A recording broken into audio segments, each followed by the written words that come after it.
Alright, for this next assignment, you're going to be creating an isometric view off of a 3 view that already exists. So this is the 3 view. Here's the front face, the right side face, and the top view. So front view, top view, right side view. You're going to be creating the isometric of those 3 right here. Now there's something you need to know. You need to be aware of all the angles. 0 degrees sends you straight to the right. 90 degrees sends you straight up. 180 degrees sends you straight to the left. And obviously any angle in between would send you that direction.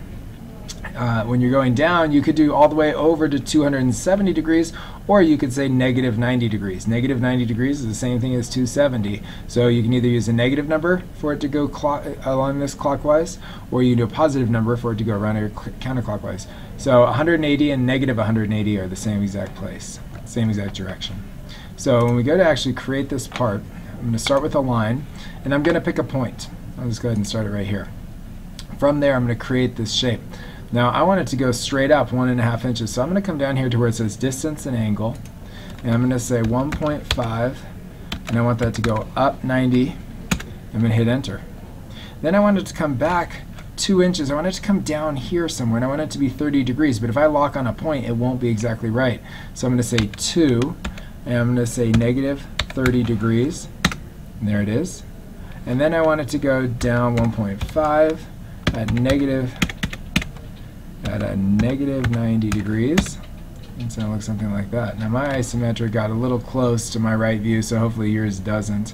And actually, to change that, if we want, I could just go here and say move.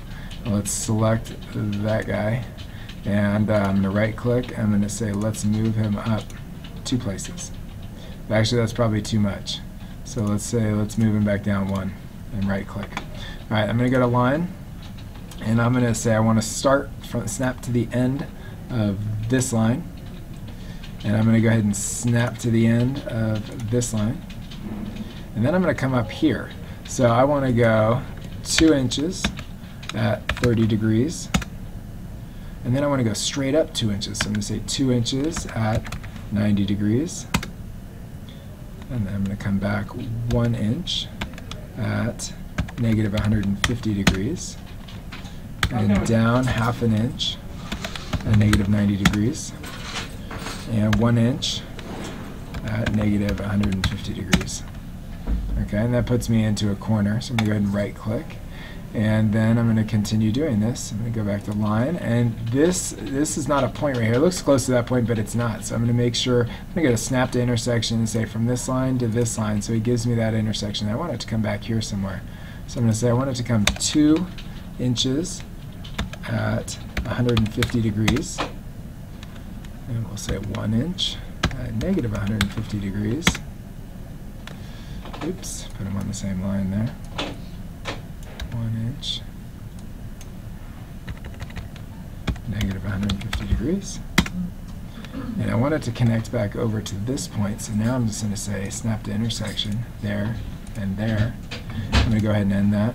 Do another line, snap to intersection from here to here, and I want it to go down 1/2 inch at negative 90 degrees.